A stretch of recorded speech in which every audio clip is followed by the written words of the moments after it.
حضرت عائشہ رضی اللہ تعالی عنہا فرماتی ہیں کہ آپ صلی اللہ علیہ وسلم اپنا سر مبارک میری طرف کر دیتے، اس وقت آپ اعتکاف میں بیٹھے ہوئے ہوتے اور میں حیض کی حالت میں ہونے کے باوجود آپ کا سر مبارک دھو دیتی۔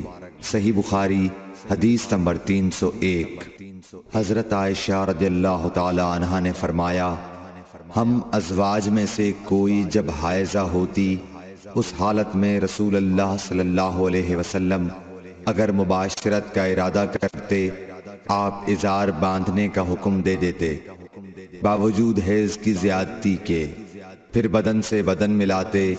آپ نے کہا، تم میں ایسا کون ہے جو نبی کریم صلی اللہ علیہ وسلم کی طرح اپنی شہوت پر قابو رکھتا ہو؟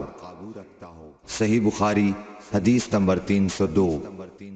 نبی کریم صلی اللہ علیہ وسلم اپنی بیویوں میں سے کسی سے مباشرت کرنا چاہتے اور وہ حائضہ ہوتی تو آپ کے حکم سے وہ پہلے ازار باندھ لیتی۔ صحیح بخاری حدیث نمبر 303۔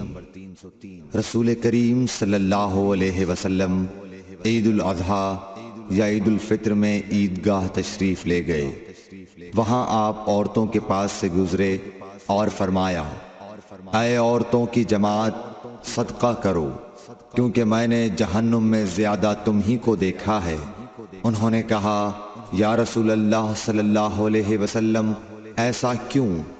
آپ نے فرمایا کہ تم لعن طعن بہت کرتی ہو اور شوہر کی ناشکری کرتی ہو، باوجود عقل اور دین میں ناقص ہونے کے میں نے تم سے زیادہ کسی کو بھی ایک عقل مند اور تجربہ کار آدمی کو دیوانہ بنا دینے والا نہیں دیکھا۔ عورتوں نے عرض کی کہ ہمارے دین اور ہماری عقل میں نقصان کیا ہے یا رسول اللہ؟ آپ نے فرمایا، کیا عورت کی گواہی مرد کی گواہی سے نصف نہیں ہے؟ انہوں نے کہا، جی ہے۔ آپ نے فرمایا، بس یہی اس کی عقل کا نقصان ہے۔ پھر آپ نے پوچھا، کیا ایسا نہیں ہے کہ جب عورت حائضہ ہو تو نہ نماز پڑھ سکتی ہے نہ روزہ رکھ سکتی ہے؟ عورتوں نے کہا، ایسا ہی ہے۔ آپ نے فرمایا کہ یہی اس کے دین کا نقصان ہے۔ صحیح بخاری حدیث نمبر 304۔ حضرت عائشہ رضی اللہ تعالی عنہا نے فرمایا کہ ہم رسول اللہ صلی اللہ علیہ وسلم کے ساتھ حج کے لیے اس طرح نکلے کہ ہماری زبانوں پر حج کے علاوہ اور کوئی ذکر ہی نہ تھا۔ جب ہم مقام صرف پہنچے تو مجھے حیض آ گیا۔ اس غم سے میں رو رہی تھی کہ نبی صلی اللہ علیہ وسلم تشریف لائے۔ آپ نے پوچھا، کیوں رو رہی ہو؟ میں نے کہا، کاش میں اس سال حج کا ارادہ ہی نہ کرتی۔ آپ نے فرمایا، شاید تمہیں حیض آ گیا ہے۔ میں نے کہا، جی ہاں۔ آپ نے فرمایا، یہ چیز تو اللہ تعالیٰ نے آدم کی بیٹیوں کے لیے مقرر کر دی ہے، اس لیے تم جب تک پاک نہ ہو جاؤ طواف بیت اللہ کے علاوہ حاجیوں کی طرح تمام کام انجام دو۔ صحیح بخاری حدیث نمبر 305۔ فاطمہ ابی حبیش کی بیٹی نے رسول کریم صلی اللہ علیہ وسلم سے کہا کہ یا رسول اللہ صلی اللہ علیہ وسلم، میں تو پاک ہی نہیں ہوتی، تو کیا میں نماز بالکل چھوڑ دوں؟ حضور صلی اللہ علیہ وسلم نے فرمایا کہ یہ رگ کا خون ہے، حیض نہیں، اس لیے جب حیض کے دن جن میں کبھی پہلے تمہیں عادتاً حیض آیا کرتا تھا آئیں تو نماز چھوڑ دے، اور جب اندازے کے مطابق وہ دن گزر جائیں تو خون دھو ڈال اور نماز پڑھ۔ صحیح بخاری حدیث نمبر 306۔ ایک عورت نے رسول کریم صلی اللہ علیہ وسلم سے سوال کیا۔ اس نے پوچھا کہ یا رسول اللہ، آپ ایک ایسی عورت کے متعلق کیا فرماتے ہیں جس کے کپڑے پر حیض کا خون لگ گیا ہو؟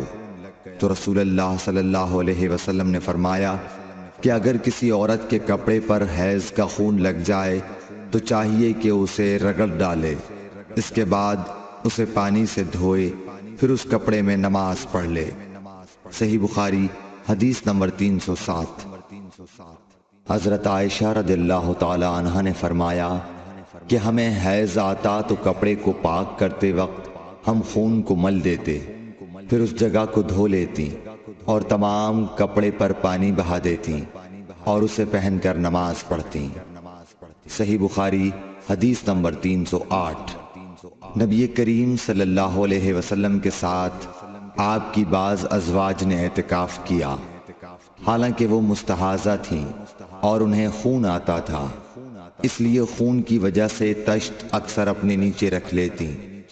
اور اکرمہ نے کہا کہ عائشہ رضی اللہ تعالی عنہا نے قسم کا پانی دیکھا تو فرمایا یہ تو ایسا ہی معلوم ہوتا ہے جیسے فلاں صاحبہ کو استحاضہ کا خون آتا تھا۔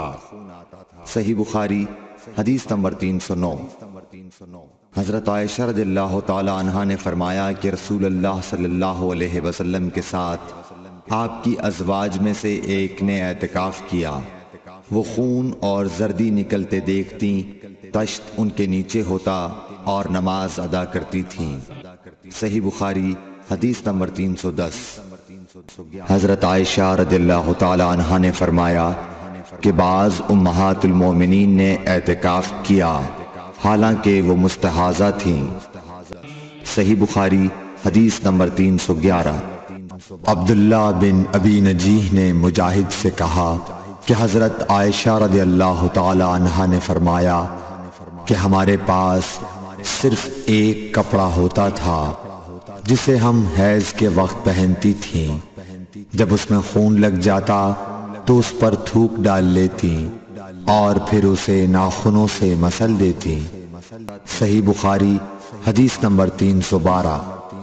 ہم سے عبداللہ بن عبد الوہاب نے بیان کیا، انہوں نے کہا ہم سے حماد بن زیب نے ایوب سختیانی سے، انہوں نے حفصہ سے، وہ ام عطیہ سے۔ آپ نے فرمایا کہ ہمیں کسی میت پر 3 دن سے زیادہ سوگ کرنے سے منع کیا جاتا تھا، لیکن شوہر کی موت پر 4 مہینے 10 دن کے سوگ کا حکم تھا۔ ان دنوں میں ہم نہ سرما لگاتی نہ خوشبو، اور عصب یمن کی بنی ہوئی ایک چادر جو رنگین بھی ہوتی تھی کے علاوہ کوئی رنگین کپڑا ہم استعمال نہیں کرتی تھیں، اور ہمیں عدت کے دنوں میں حیض کے غسل کے بعد کست اظفار استعمال کرنے کی اجازت تھی، اور ہمیں جنازے کے پیچھے چلنے سے منع کیا جاتا تھا۔ اس حدیث کو ہشام بن حسان نے حفصہ سے، انہوں نے ام عطیہ سے، انہوں نے نبی کریم صلی اللہ علیہ وسلم سے روایت کیا ہے۔ صحیح بخاری حدیث نمبر 313۔ حضرت عائشہ رضی اللہ تعالی عنہا نے فرمایا کہ ایک انصاریہ عورت نے رسول اللہ صلی اللہ علیہ وسلم سے پوچھا کہ میں حیض کا غسل کیسے کروں؟ آپ نے فرمایا کہ مشک میں بسا ہوا کپڑا لے کر اس سے پاکی حاصل کر۔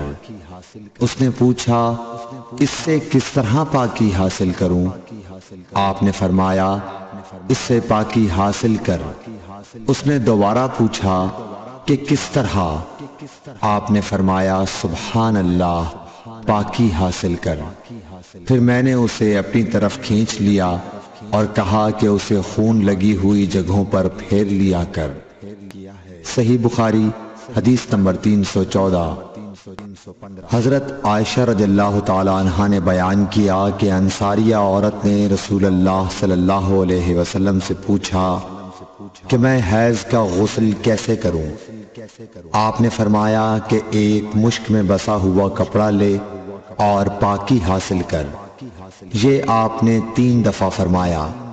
پھر حضور صلی اللہ علیہ وسلم شرمائے اور آپ نے اپنا چہرہ مبارک پھیر لیا، یا فرمایا کہ اس سے پاکی حاصل کر۔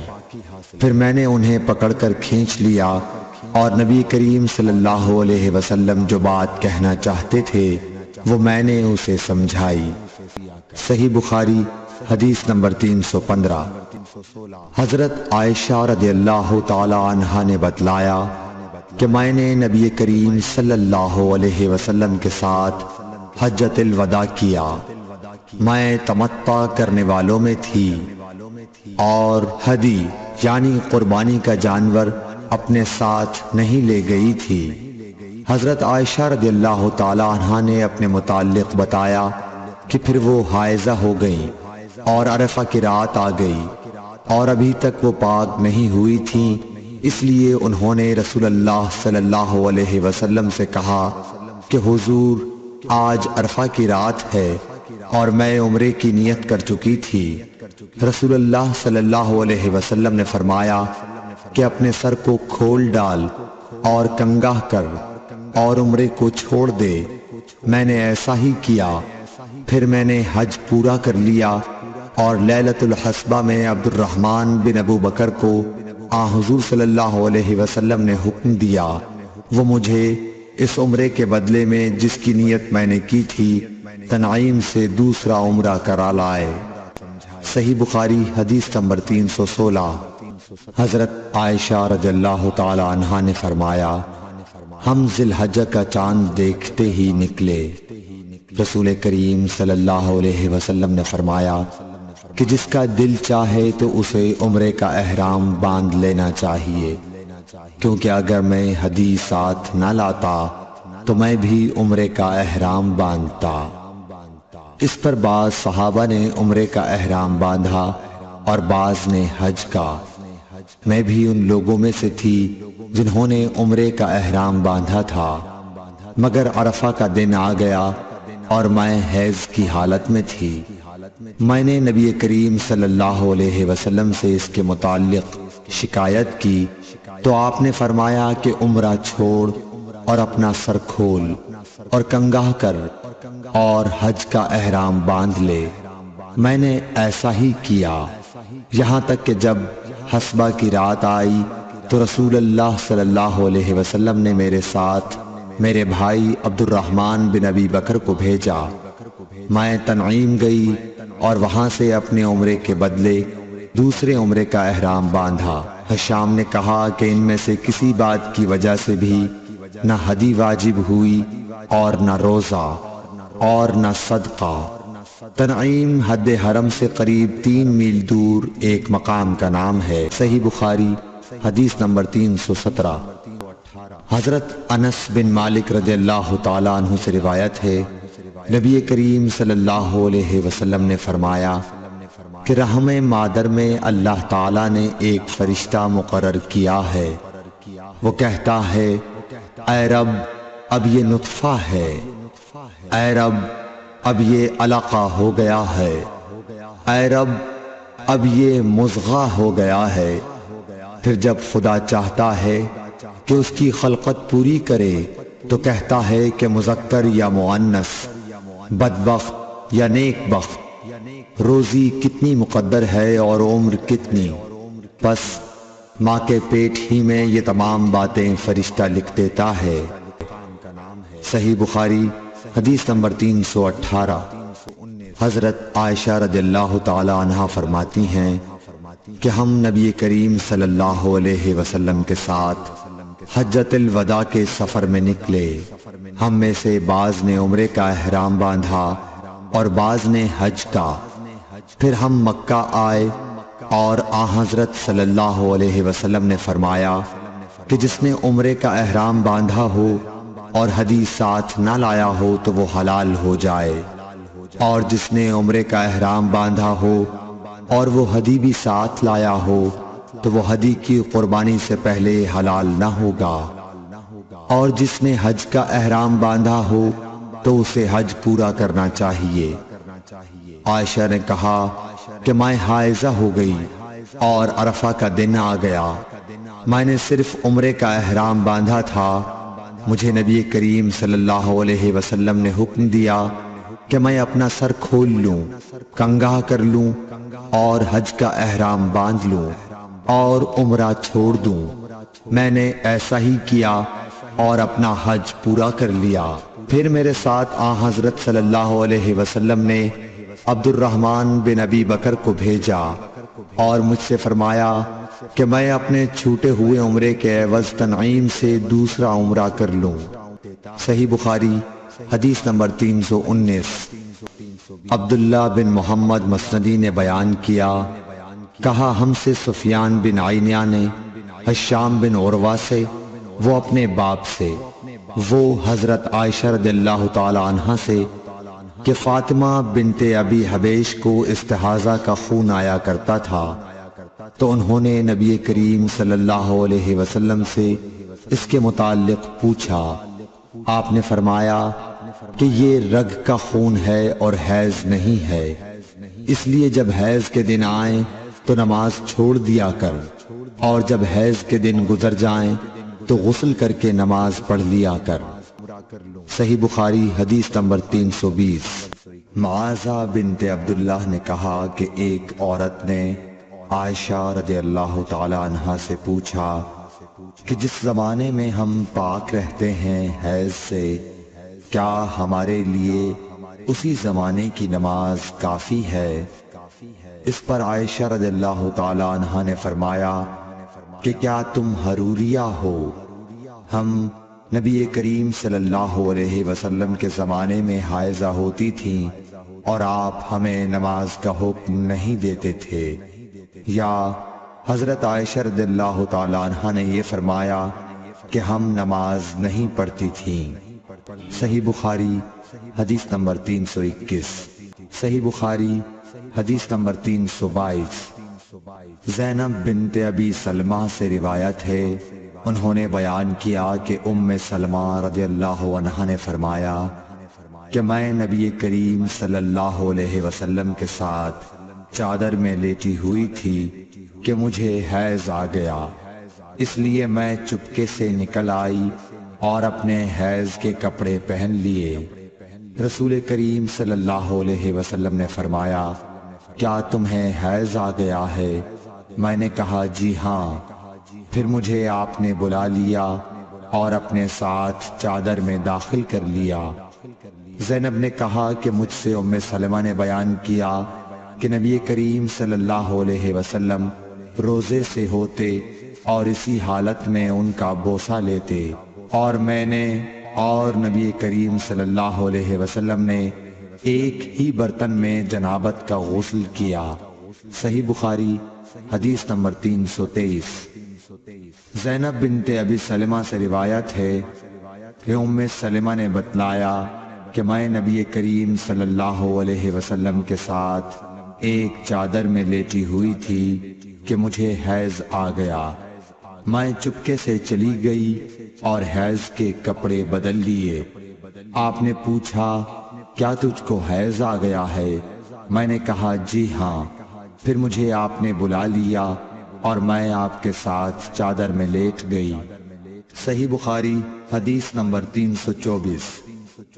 حفصہ بنت سیرین نے فرمایا کہ ہم اپنی کنواری جوان بچیوں کو عیدگاہ جانے سے روکتی تھیں۔ پھر ایک عورت آئی اور بنی خلف کے محل میں اتری، اور انہوں نے اپنی بہن ام عطیہ کے حوالے سے بیان کیا، جن کے شوہر نبی اکرم صلی اللہ علیہ وسلم کے ساتھ 12 لڑائیوں میں شریک ہوئے تھے، اور خود ان کی اپنی بہن اپنے شوہر کے ساتھ 6 جنگوں میں گئی تھیں۔ انہوں نے بیان کیا کہ ہم زخمیوں کی مرہم پٹی کیا کرتی تھیں اور مریضوں کی خبرگیری بھی کرتی تھیں۔ میری بہن نے ایک مرتبہ نبی اکرم صلی اللہ علیہ وسلم سے پوچھا کہ اگر ہم میں سے کسی کے پاس چادر نہ ہو تو کیا اس کے لیے اس میں کوئی حرج ہے کہ وہ نماز عید کے لیے باہر نہ نکلے؟ آپ نے فرمایا، اس کی ساتھی عورت کو چاہیے کہ اپنی چادر کا کچھ حصہ اسے بھی اوڑھا دے، پھر وہ خیر کے مواقع پر اور مسلمانوں کی دعاؤں میں شریک ہوں، یعنی عیدگاہ جائیں۔ پھر جب ام عطیہ آئیں تو میں نے ان سے بھی یہی سوال کیا۔ انہوں نے فرمایا، میرا باپ آپ پر فدا ہو، ہاں آپ نے یہ فرمایا تھا۔ اور ام عطیہ جب بھی حضرت صلی اللہ علیہ وسلم کا ذکر کرتی تو یہ ضرور فرماتی کہ میرا باپ آپ پر فدا ہو۔ انہوں نے کہا، میں نے آپ کو یہ کہتے ہوئے سنا کہ جوان لڑکیاں، پردے والیاں اور حائضہ عورتیں بھی باہر نکلیں اور مواقع خیر میں اور مسلمانوں کی دعاؤں میں شریک ہوں، اور حائضہ عورت جائے نماز سے دور رہے۔ حفصہ کہتی ہیں، میں نے پوچھا، کیا حائضہ بھی؟ انہوں نے فرمایا، کیا وہ عرفات میں فلاں فلاں جگہ نہیں جاتی؟ یعنی جب وہ ان جملہ مقدس مقامات میں جاتی ہیں تو پھر عیدگاہ میں کیوں نہ جائیں؟ صحیح بخاری حدیث نمبر 325۔ حشام بن عروہ نے کہا کہ مجھے میرے والد نے حضرت عائشہ رضی اللہ تعالی عنہا کے واسطے سے خبر دی کہ فاطمہ بنت ابی حبیش رضی اللہ عنہا نے نبی صلی اللہ علیہ وسلم سے پوچھا کہ مجھے استحاضہ کا خون آتا ہے اور میں پاک نہیں ہو پاتی، تو کیا میں نماز چھوڑ دیا کروں؟ آپ صلی اللہ علیہ وسلم نے فرمایا، نہیں، یہ تو ایک رگ کا خون ہے، ہاں اتنے دنوں میں نماز ضرور چھوڑ دیا کرو کہ جن میں اس بیماری سے پہلے تمہیں حیض آیا کرتا تھا، پھر غسل کر کے نماز پڑھا کر۔ صحیح بخاری حدیث نمبر 326۔ محمد بن سیرین نے بیان کیا، وہ ام عطیہ سے آپ نے فرمایا کہ ہم زرد اور مٹیالے رنگ کو کوئی اہمیت نہیں دیتی تھیں۔ صحیح بخاری حدیث نمبر 327۔ حضرت عائشہ رضی اللہ تعالی عنہا سے جو حضرت صلی اللہ علیہ وسلم کی بیوی ہیں، روایت ہے کہ ام حبیبہ 7 سال تک مستحاضہ رہیں۔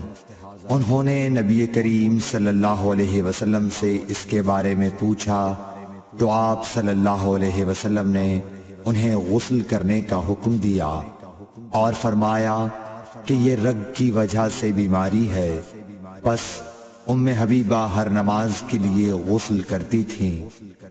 صحیح بخاری حدیث نمبر 328۔ حضرت عائشہ رضی اللہ تعالی عنہا سے روایت ہے کہ انہوں نے رسول کریم صلی اللہ علیہ وسلم سے کہا کہ حضور صفیہ بنت حی کو حج میں حیض آ گیا۔ رسول اللہ صلی اللہ علیہ وسلم نے فرمایا، شاید کہ وہ ہمیں روکیں گی، کیا انہوں نے تمہارے ساتھ طواف زیارت نہیں کیا؟ عورتوں نے جواب دیا کہ کر لیا ہے۔ آپ نے اس پر فرمایا کہ پھر نکلو۔ صحیح بخاری حدیث نمبر 331۔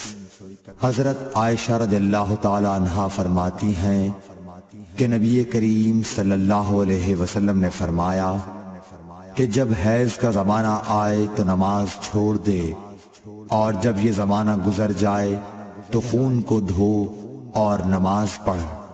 صحیح بخاری حدیث نمبر 332۔ سمرہ بنت جندب سے روایت ہے کہ ایک عورت ام کعب زچگی میں مر گئی تو حضور صلی اللہ علیہ وسلم نے ان کی نماز جنازہ پڑھی۔ اس وقت آپ ان کے جسم کے وسط میں کھڑے ہوئے۔ صحیح بخاری حدیث نمبر 333۔ عبداللہ بن شداد نے کہا کہ میں نے اپنی خالہ میمونہ رضی اللہ تعالی عنہا سے جو نبی کریم صلی اللہ علیہ وسلم کی زوجہ مطہرہ تھیں سنا کہ میں حائضہ ہوتی تو نماز نہیں پڑھتی تھی، اور یہ کہ آپ رسول اللہ صلی اللہ علیہ وسلم کے گھر میں نماز پڑھنے کی جگہ کے قریب لیٹی ہوتی تھیں، اور یہ کہ آپ رسول اللہ صلی اللہ علیہ وسلم کے گھر میں نماز پڑھنے کی جگہ کے قریب لیٹی ہوتی تھیں۔ آپ نماز اپنی چٹائی پر پڑھتے، جب آپ سجدہ کرتے تو آپ کے کپڑے کا کوئی حصہ مجھ سے لگ جاتا تھا۔ صحیح بخاری حدیث نمبر 334۔ حضرت عائشہ رضی اللہ تعالی عنہا نے بتلایا کہ ہم رسول اللہ صلی اللہ علیہ وسلم کے ساتھ بعض سفر غزوہ بنو المصطلق میں تھے۔ جب ہم مقام بیدا یا ذات الجیش پر پہنچے تو میرا ایک ہار کھو گیا۔ رسول اللہ صلی اللہ علیہ وسلم اس کی تلاش میں وہیں ٹھہر گئے، اور لوگ بھی آپ کے ساتھ ٹھہر گئے، لیکن وہاں پانی کہیں قریب میں نہ تھا۔ لوگ حضرت ابو بکر صدیق رضی اللہ تعالیٰ عنہ کے پاس آئے اور کہا، حضرت عائشہ رضی اللہ تعالیٰ عنہ نے کیا کام کیا کہ رسول اللہ صلی اللہ علیہ وسلم اور تمام لوگوں کو ٹھہرا دیا ہے، اور پانی بھی کہیں قریب میں نہیں ہے، اور نہ لوگوں ہی کے ساتھ ہے۔ پھر ابو بکر صدیق رضی اللہ تعالیٰ عنہ تشریف لائے۔ رسول اللہ صلی اللہ علیہ وسلم اپنا سر مبارک میری ران پر رکھے ہوئے سو رہے تھے۔ فرمانے لگے کہ تم نے رسول اللہ صلی اللہ علیہ وسلم اور تمام لوگوں کو روک لیا، حالانکہ قریب میں کہیں پانی بھی نہیں ہے اور نہ لوگوں کے پاس ہے۔ حضرت عائشہ رضی اللہ تعالی عنہ کہتی ہیں کہ والد ماجد رضی اللہ تعالی عنہ مجھ پر خفا ہوئے اور اللہ نے جو چاہا انہوں نے مجھے کہا اور اپنے ہاتھ سے میری کوکھ میں کچوکے لگائے۔ رسول اللہ صلی اللہ علیہ وسلم کا سر مبارک میری ران پر تھا، اس وجہ سے میں حرکت بھی نہیں کر سکتی تھی۔ رسول اللہ صلی اللہ علیہ وسلم جب صبح کے وقت اٹھے تو پانی کا پتہ تک نہ تھا، بس اللہ تعالیٰ نے تیمم کی آیت اتاری اور لوگوں نے تیمم کیا۔ اس پر اسید بن حذیر رضی اللہ تعالیٰ عنہ نے کہا کہ اے آل ابی بکر، یہ تمہاری کوئی پہلی برکت نہیں ہے۔ عائشہ رضی اللہ تعالیٰ عنہ نے فرمایا پھر ہم نے اس اونٹ کو ہٹایا جس پر میں سوار تھی تو ہار اسی کے نیچے مل گیا۔ صحیح بخاری حدیث نمبر 335۔ جابر بن عبداللہ نے خبر دی کہ نبی صلی اللہ علیہ وسلم نے فرمایا مجھے 5 چیزیں ایسی دی گئی ہیں جو مجھ سے پہلے کسی کو نہیں دی گئی تھیں۔ 1 مہینے کی مسافت سے رعب کے ذریعے میری مدد کی گئی ہے اور تمام زمین میرے لیے سجدہ گاہ اور پاکی کے لائق بنائی گئی۔ پس میری امت کا جو انسان نماز کے وقت کو جہاں بھی پالے اسے وہاں ہی نماز ادا کر لینی چاہیے، اور میرے لیے غنیمت کا مال حلال کیا گیا ہے، مجھ سے پہلے یہ کسی کے لیے بھی حلال نہ تھا، اور مجھے شفاعت عطا کی گئی، اور تمام انبیاء اپنی اپنی قوم کے لیے مبعوث ہوتے تھے، لیکن میں تمام انسانوں کے لیے عام طور پر نبی بنا کر بھیجا گیا ہوں۔ صحیح بخاری حدیث نمبر 336۔ حشام بن عروہ نے اپنے والد سے روایت کیا، وہ حضرت عائشہ رضی اللہ تعالی عنہ سے، کہ انہوں نے حضرت اسماء سے ہار مانگ کر پہن لیا تھا، وہ گم ہو گیا۔ رسول اللہ صلی اللہ علیہ وسلم نے ایک آدمی کو اس کی تلاش کے لیے بھیجا جسے وہ مل گیا۔ پھر نماز کا وقت آ پہنچا اور لوگوں کے پاس جو ہار کی تلاش میں گئے تھے پانی نہیں تھا۔ لوگوں نے نماز پڑھ لی اور رسول اللہ صلی اللہ علیہ وسلم سے اس کے متعلق شکایت کی۔ پس خداوند تعالیٰ نے تیمم کی آیت اتاری، جسے سن کر اسید بن حذیر نے حضرت عائشہ رضی اللہ تعالی عنہ سے کہا آپ کو اللہ بہترین بدلہ دے، واللہ جب بھی آپ کے ساتھ کوئی ایسی بات پیش آئی جس سے آپ کو تکلیف ہوئی تو اللہ تعالیٰ نے آپ کے لیے اور تمام مسلمانوں کے لیے اس میں خیر پیدا فرما دی۔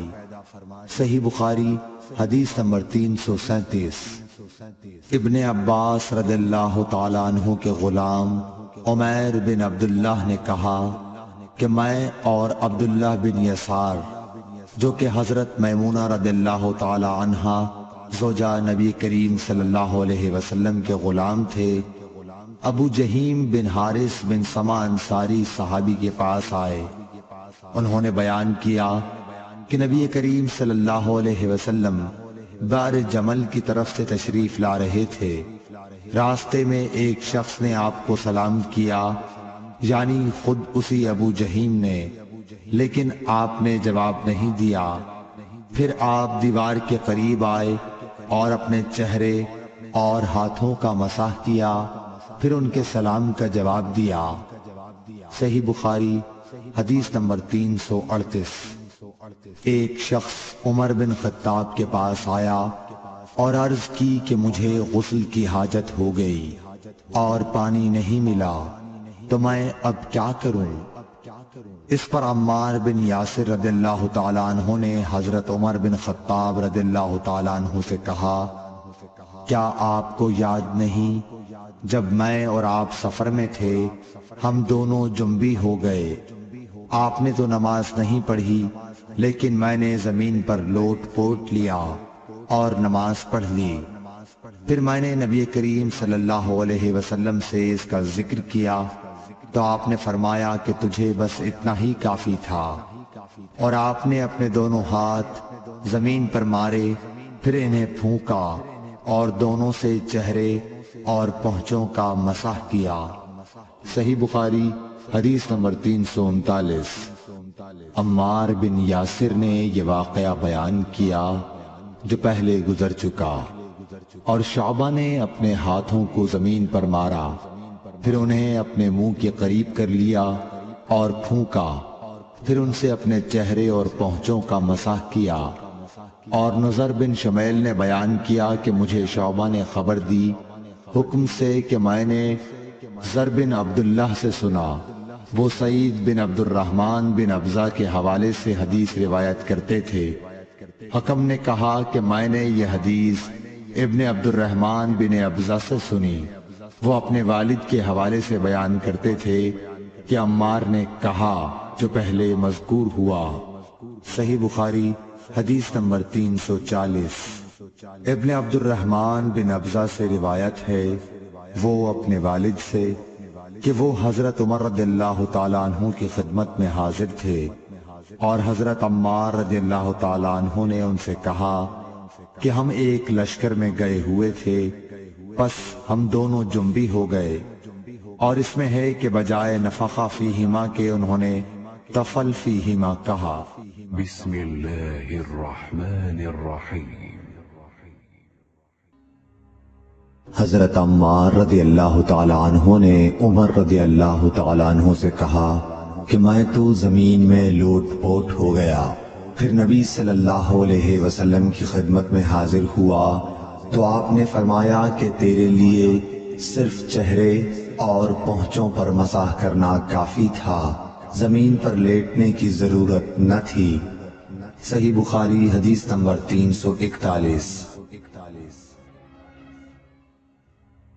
عبد الرحمن بن ابزہ نے کہا کہ میں حضرت عمر رضی اللہ تعالیٰ عنہ کی خدمت میں موجود تھا کہ عمار رضی اللہ تعالیٰ عنہ نے ان سے کہا، پھر انہوں نے پوری حدیث بیان کی۔ صحیح بخاری حدیث نمبر 342۔ عبد الرحمن بن ابزہ نے اپنے والد سے حضرت عمار رضی اللہ تعالیٰ عنہ نے بیان کیا، پس نبی کریم صلی اللہ علیہ وسلم نے اپنے ہاتھوں کو زمین پر مارا اور اس سے اپنے چہرے اور پونچھوں کا مسح کیا۔ صحیح بخاری حدیث نمبر 343۔ ابو رجا نے عمران کے حوالے سے کہا کہ ہم نبی کریم صلی اللہ علیہ وسلم کے ساتھ ایک سفر میں تھے کہ ہم رات بھر چلتے رہے، اور جب رات کا آخری حصہ آیا تو ہم نے پڑاؤ ڈالا، اور مسافر کے لیے اس وقت کے پڑاؤ سے زیادہ مرغوب اور کوئی چیز نہیں ہوتی۔ پھر ہم اس طرح غافل ہو کر سو گئے کہ ہمیں سورج کی گرمی کے سوا کوئی چیز بیدار نہ کر سکی۔ سب سے پہلے بیدار ہونے والا شخص فلاں تھا، پھر فلاں، پھر فلاں۔ ابو رجا نے سب کے نام لیے لیکن اوف کو یہ نام یاد نہیں رہے۔ پھر چوتھے نمبر پر جاگنے والے حضرت عمر بن خطاب رضی اللہ تعالیٰ عنہ تھے، اور جب نبی کریم صلی اللہ علیہ وسلم آرام فرماتے تو ہم آپ کو جگاتے نہیں تھے یہاں تک کہ آپ خود بخود بیدار ہوں، کیونکہ ہمیں کچھ معلوم نہیں ہوتا کہ آپ پر خواب میں کیا تازہ وحی آتی ہے۔ جب حضرت عمر جاگ گئے اور یہ آمدہ آفت دیکھی، اور وہ ایک نڈر دل والے آدمی تھے، پس زور زور سے تکبیر کہنے لگے۔ اسی طرح بآواز بلند آپ اس وقت تک تکبیر کہتے رہے جب تک کہ نبی کریم صلی اللہ علیہ وسلم ان کی آواز سے بیدار نہ ہو گئے۔ تو لوگوں نے پیش آمدہ آفت مصیبت کے متعلق آپ صلی اللہ علیہ وسلم سے شکایت کی۔ اس پر آپ نے فرمایا کہ کوئی حرج نہیں، سفر شروع کرو۔ پھر آپ تھوڑی دور چلے، اس کے بعد آپ ٹھہر گئے اور وضو کا پانی طلب فرمایا اور وضو کیا اور اذان کہی گئی۔ پھر آپ نے لوگوں کے ساتھ نماز پڑھی۔ جب آپ نماز پڑھانے سے فارغ ہوئے تو ایک شخص پر آپ کی نظر پڑی جو الگ کنارے پر کھڑا ہوا تھا اور اس نے لوگوں کے ساتھ نماز نہیں پڑھی تھی۔ آپ نے اس سے فرمایا کہ اے فلاں، تمہیں لوگوں کے ساتھ نماز میں شریک ہونے سے کون سی چیز نے روکا؟ اس نے جواب دیا کہ مجھے غسل کی حاجت ہو گئی اور پانی موجود نہیں ہے۔ آپ نے فرمایا کہ پاک مٹی سے کام نکال لو، یہی تجھ کو کافی ہے۔ پھر نبی کریم صلی اللہ علیہ وسلم نے سفر شروع کیا تو لوگوں نے پیاس کی شکایت کی۔ آپ پھر ٹھہر گئے اور فلاں یعنی عمران بن حسین رضی اللہ تعالی عنہ کو بلایا۔ ابو رجا نے ان کا نام لیا تھا لیکن اوف کو یاد نہیں رہا، اور حضرت علی کو بھی طلب فرمایا۔ ان دونوں سے آپ نے فرمایا کہ جاؤ پانی تلاش کرو۔ یہ دونوں نکلے۔ راستے میں ایک عورت ملی جو پانی کی 2 پکھالیں اپنے اونٹ پر لٹکائے ہوئے بیچ میں سوار ہو کر جا رہی تھی۔ انہوں نے اس سے پوچھا کہ پانی کہاں ملتا ہے؟ تو اس نے جواب دیا کہ کل اسی وقت میں پانی پر موجود تھی، یعنی پانی اتنی دور ہے کہ کل میں اسی وقت وہاں سے پانی لے کر چلی تھی، آج یہاں پہنچی ہوں اور ہمارے قبیلے کے مرد لوگ پیچھے رہ گئے ہیں۔ انہوں نے اس سے کہا اچھا ہمارے ساتھ چلو۔ اس نے پوچھا کہاں چلوں؟ انہوں نے کہا رسول اللہ صلی اللہ علیہ وسلم کی خدمت میں۔ اس نے کہا اچھا وہی جن کو لوگ صابی کہتے ہیں؟ انہوں نے کہا یہ وہی ہیں جسے تم کہہ رہی ہو۔ اچھا اب چلو۔ آخر یہ دونوں حضرات اس عورت کو حضرت صلی اللہ علیہ وسلم کی خدمت مبارک میں لائے اور سارا واقعہ بیان کیا۔ عمران نے کہا کہ لوگوں نے اسے اونٹ سے اتار لیا۔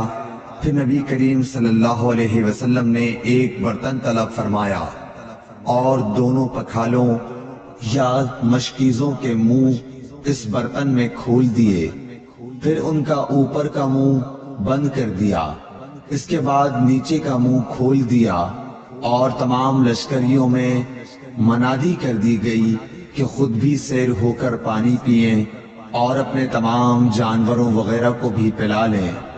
پس جس نے چاہا پانی پیا اور پلایا اور سب سیر ہو گئے۔ آخر میں اس شخص کو بھی ایک برتن میں پانی دیا جسے غسل کی ضرورت تھی۔ آپ نے فرمایا لے جا اور غسل کر لے۔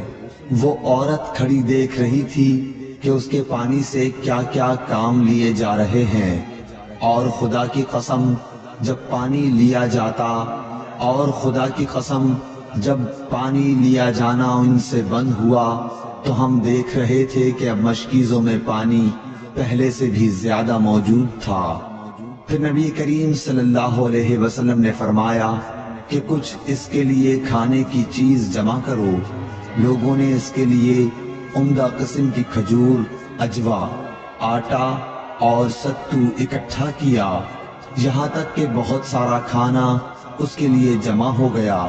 تو اسے لوگوں نے ایک کپڑے میں رکھا اور عورت کو اونٹ پر سوار کر کے اس کے سامنے وہ کپڑا رکھ دیا۔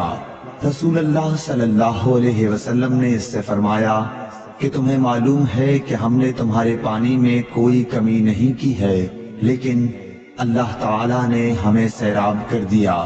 پھر وہ اپنے گھر آئی، دیر کافی ہو چکی تھی، اس لیے گھر والوں نے پوچھا کہ اے فلانی کیوں اتنی دیر ہوئی؟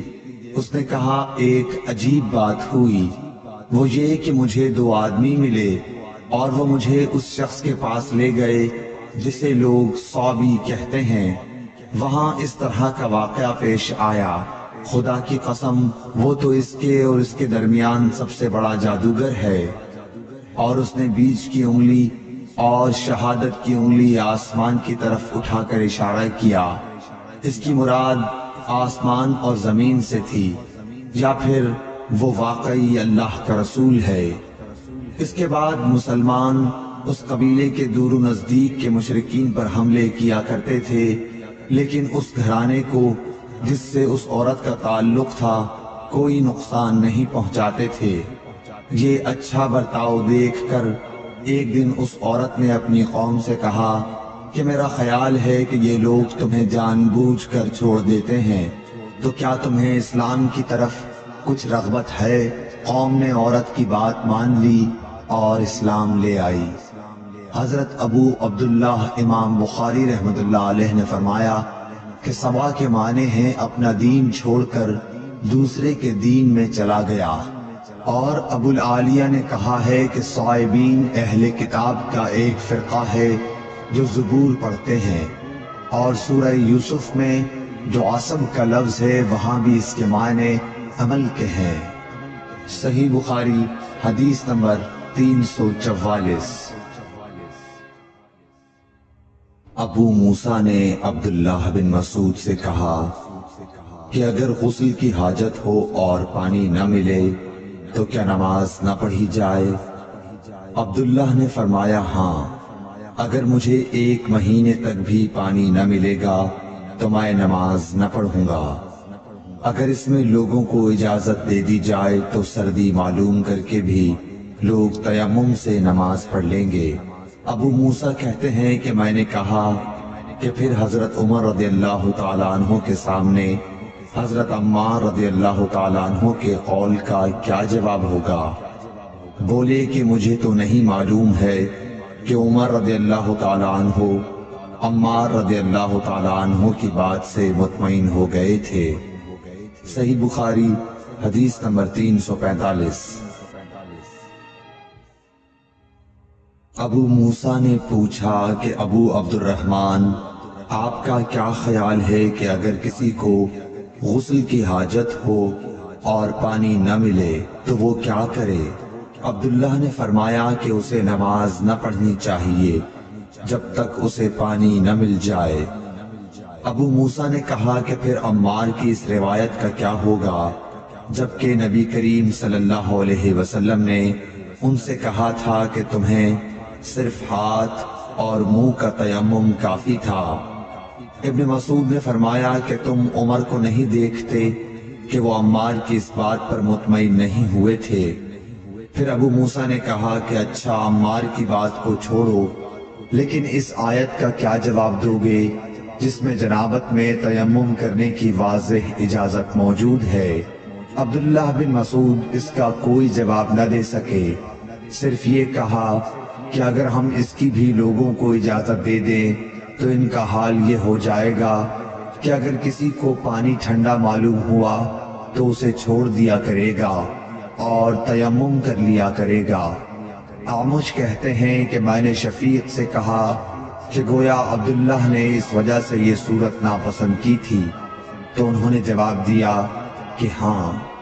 صحیح بخاری حدیث نمبر 346۔ حضرت ابو موسیٰ رضی اللہ تعالی عنہ نے حضرت عبداللہ بن مسعود سے کہا کہ اگر ایک شخص کو غسل کی حاجت ہو اور مہینہ بھر پانی نہ پائے تو کیا وہ تیمم کر کے نماز نہ پڑھے؟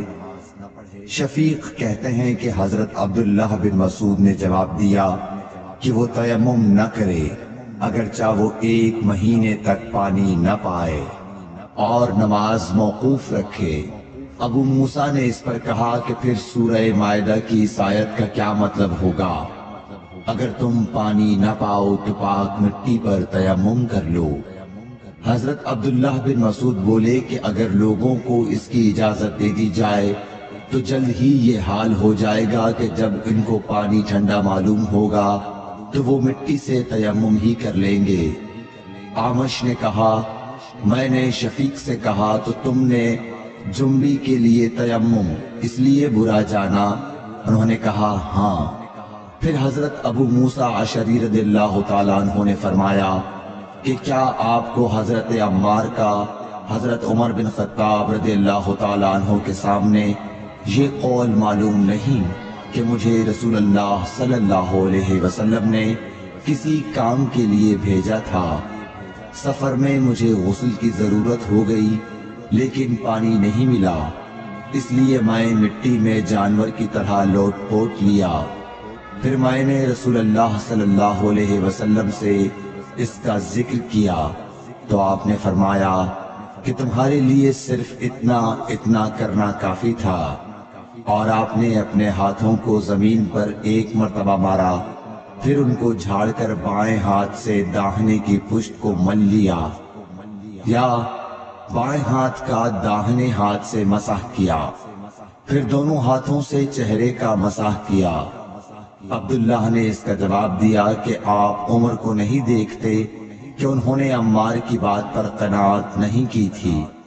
اور یعلی بن عبید نے عامش کے واسطے سے شفیق سے روایت میں یہ زیادتی کی ہے کہ انہوں نے کہا کہ میں عبداللہ اور ابو موسیٰ کی خدمت میں تھا، اور ابو موسیٰ نے فرمایا تھا کہ آپ نے عمر سے عمار کا یہ قول نہیں سنا کہ رسول اللہ صلی اللہ علیہ وسلم نے مجھے اور آپ کو بھیجا، بس مجھے غسل کی حاجت ہو گئی اور میں مٹی میں لوٹ پوٹ لیا۔ پھر میں رات رسول اللہ صلی اللہ علیہ وسلم کی خدمت میں حاضر ہوا اور آپ سے صورتحال کے متعلق ذکر کیا تو آپ نے فرمایا کہ تمہیں صرف اتنا ہی کافی تھا، اور آپ نے چہرے اور ہتھیلیوں کا ایک ہی مرتبہ مسح کیا۔ صحیح بخاری حدیث نمبر 347۔ عمران بن حسین خزائی سے روایت ہے کہ رسول اللہ صلی اللہ علیہ وسلم نے ایک آدمی کو دیکھا کہ الگ کھڑا ہوا ہے اور لوگوں کے ساتھ نماز میں شریک نہیں ہو رہا ہے۔ آپ نے فرمایا کہ اے فلاں، تمہیں لوگوں کے ساتھ نماز پڑھنے سے کس چیز نے روک دیا؟ اس نے عرض کی، یا رسول اللہ، مجھے غسل کی ضرورت ہو گئی اور پانی نہیں ہے۔ آپ نے فرمایا، پھر تم کو پاک مٹی سے تیمم کرنا ضروری تھا، بس وہ تمہارے لیے کافی ہوتا۔ صحیح بخاری حدیث نمبر 348۔ ابو ذر غفاری رضی اللہ تعالی عنہ یہ حدیث بیان کرتے تھے کہ آن حضرت صلی اللہ علیہ وسلم نے فرمایا کہ میرے گھر کی چھت کھول دی گئی، اس وقت میں مکے میں تھا، پھر جبرائیل علیہ السلام اترے اور انہوں نے میرا سینہ چاک کیا، پھر اسے زمزم کے پانی سے دھویا، پھر ایک سونے کا طشت لائے جو حکمت اور ایمان سے بھرا ہوا تھا، اس کو میرے سینے میں رکھ دیا، پھر سینے کو جوڑ دیا، پھر میرا ہاتھ پکڑا اور مجھے آسمان کی طرف لے کر چلے۔ جب میں پہلے آسمان پر پہنچا تو جبرائیل علیہ السلام نے آسمان کے داروغہ سے کہا، کھولو۔ اس نے پوچھا، آپ کون ہیں؟ جواب دیا کہ جبرائیل۔ پھر انہوں نے پوچھا، کیا آپ کے ساتھ کوئی اور بھی ہے؟ جواب دیا، ہاں، میرے ساتھ محمد صلی اللہ علیہ وسلم ہے۔ انہوں نے پوچھا کہ کیا ان کے بلانے کے لیے آپ کو بھیجا گیا تھا؟ کہا، جی ہاں۔ پھر جب انہوں نے دروازہ کھولا تو ہم پہلے آسمان پر چڑھ گئے، وہاں ہم نے ایک شخص کو بیٹھے ہوئے دیکھا، ان کے داہنی طرف کچھ لوگوں کے جھنڈ تھے اور کچھ جھنڈ بائیں طرف تھے۔ جب وہ اپنی داہنی طرف دیکھتے تو مسکراتے، اور جب بائیں طرف نظر کرتے تو روتے۔ انہوں نے مجھے دیکھ کر فرمایا، آؤ، اچھے آئے ہو، صالح نبی اور صالح بیٹے۔ میں نے جبرائیل علیہ السلام سے پوچھا، یہ کون ہے؟ انہوں نے کہا کہ یہ آدم علیہ السلام ہے، اور ان کے دائیں بائیں جو جھنڈ ہیں یہ ان کے بیٹوں کی روحیں ہیں۔ جو جھنڈ دائیں طرف ہیں وہ جنتی ہیں، اور بائیں طرف کے جھنڈ دوزخی روحیں ہیں۔ اس لیے جب وہ اپنے دائیں طرف دیکھتے ہیں تو خوشی سے مسکراتے ہیں، اور جب بائیں طرف دیکھتے ہیں تو رنج سے روتے ہیں۔ پھر جبرائیل مجھے لے کر دوسرے آسمان تک پہنچے اور اس کے داروغہ سے کہا کہ کھولو۔ اس آسمان کے داروغہ نے بھی پہلے داروغہ کی طرح پوچھا، پھر کھول دیا۔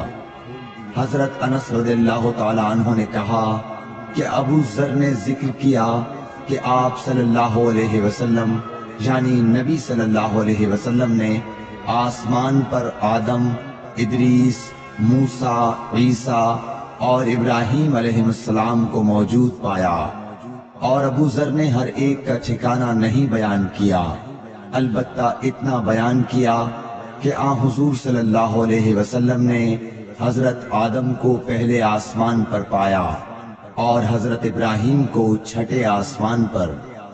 انس نے بیان کیا کہ جب جبرائیل علیہ السلام نبی کریم صلی اللہ علیہ وسلم کے ساتھ ادریس علیہ السلام پر گزرے تو انہوں نے فرمایا کہ آؤ اچھے آئے ہو، صالح نبی اور صالح بھائی۔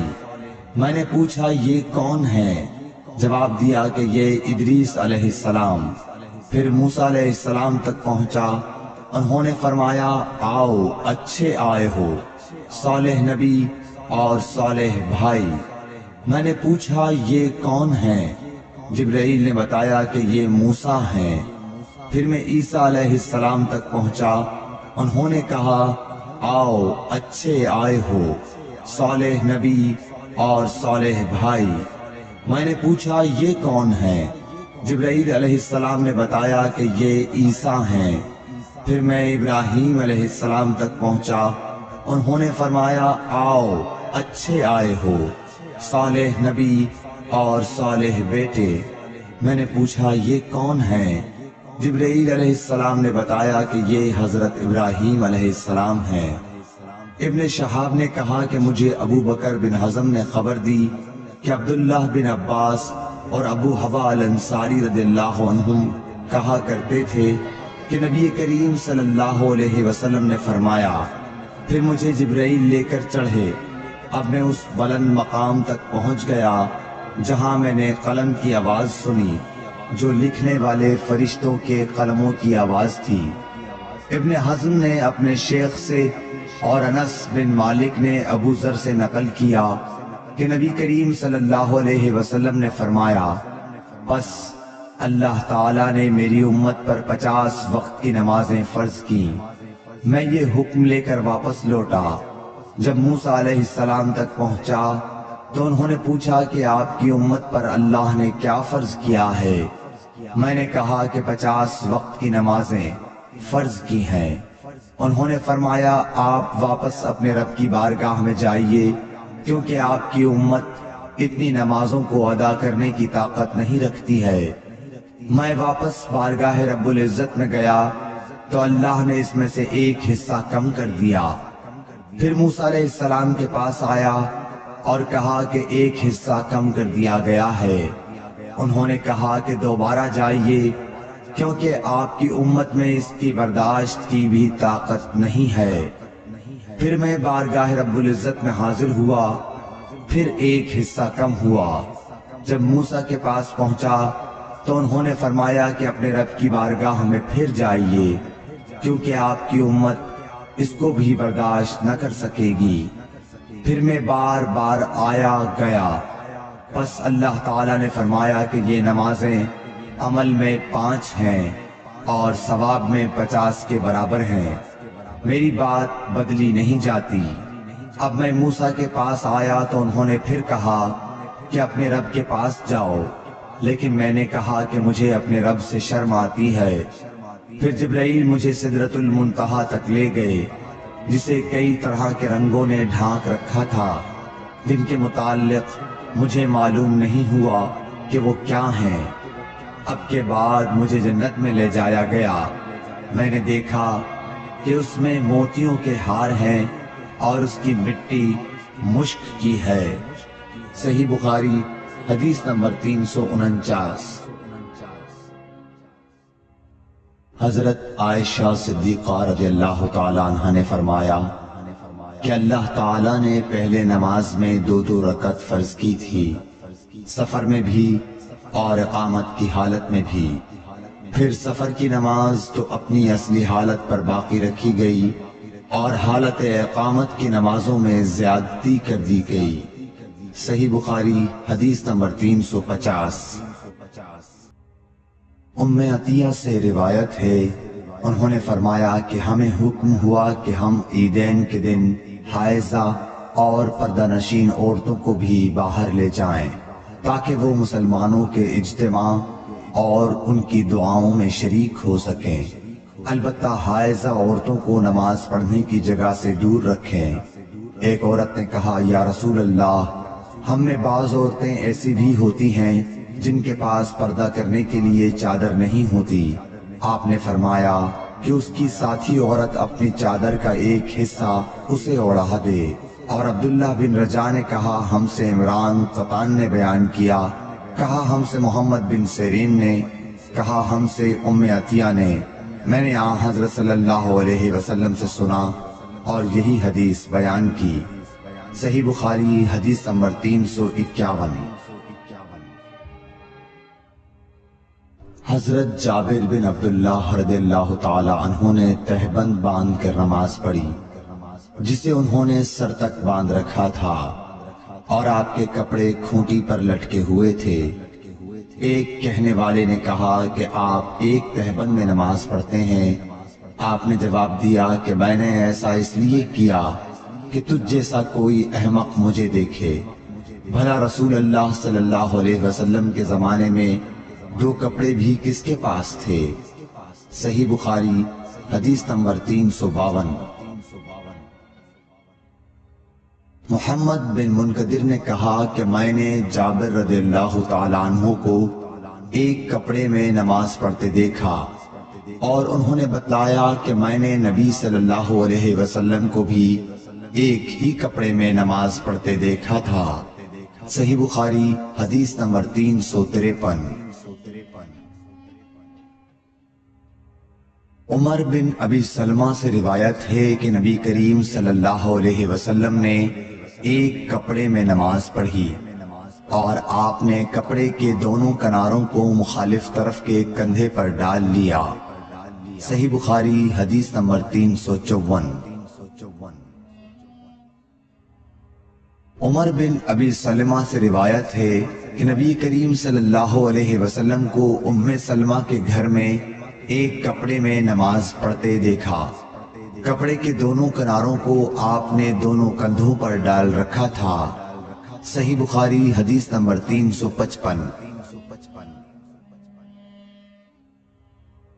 عمر بن ابی سلمہ نے خبر دی کہ میں نے رسول اللہ صلی اللہ علیہ وسلم کو حضرت ام سلمہ کے گھر میں ایک کپڑے میں نماز پڑھتے ہوئے دیکھا۔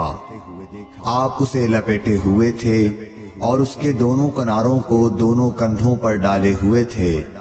صحیح بخاری حدیث نمبر 356۔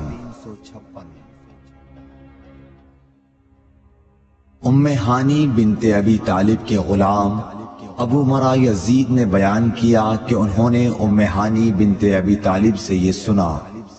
وہ فرماتی تھیں کہ میں فتح مکہ کے موقع پر نبی کریم صلی اللہ علیہ وسلم کی خدمت میں حاضر ہوئی۔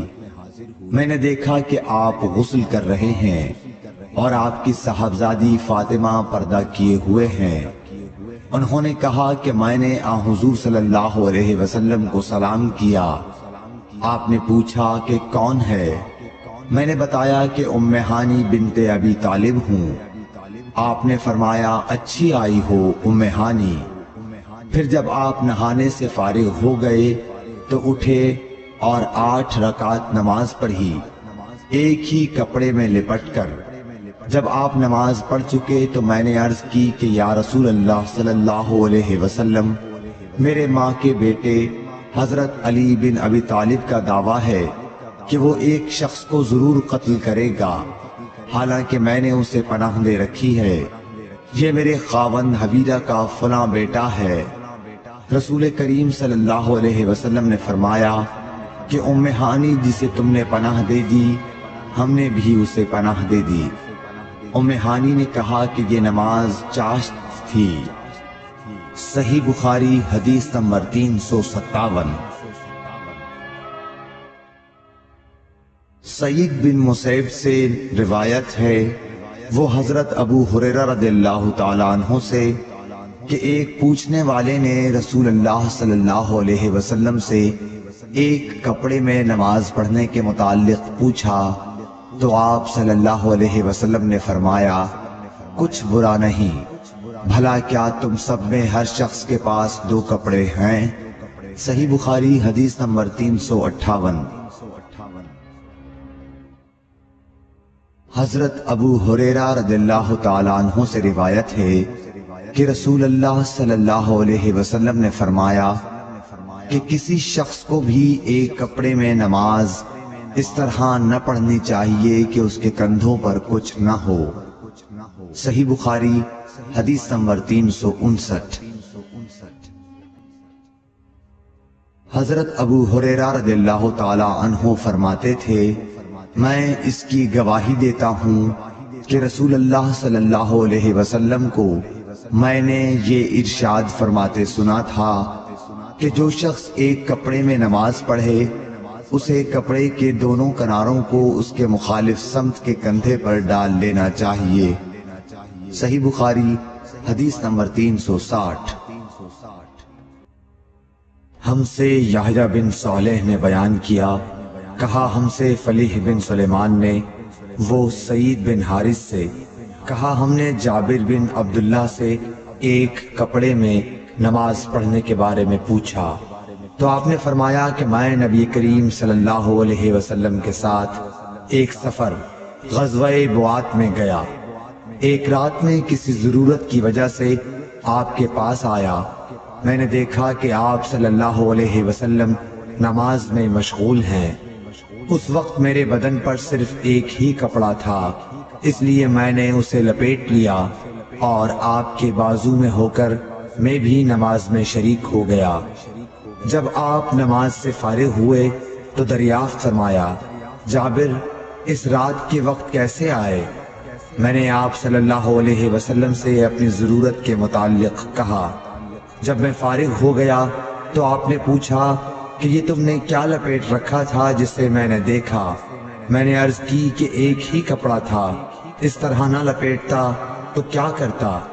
آپ صلی اللہ علیہ وسلم نے فرمایا کہ اگر وہ کشادہ ہو تو اسے اچھی طرح لپیٹ لیا کر، اور اگر تنگ ہو تو اس کو تہبند کے طور پر باندھ لیا کر۔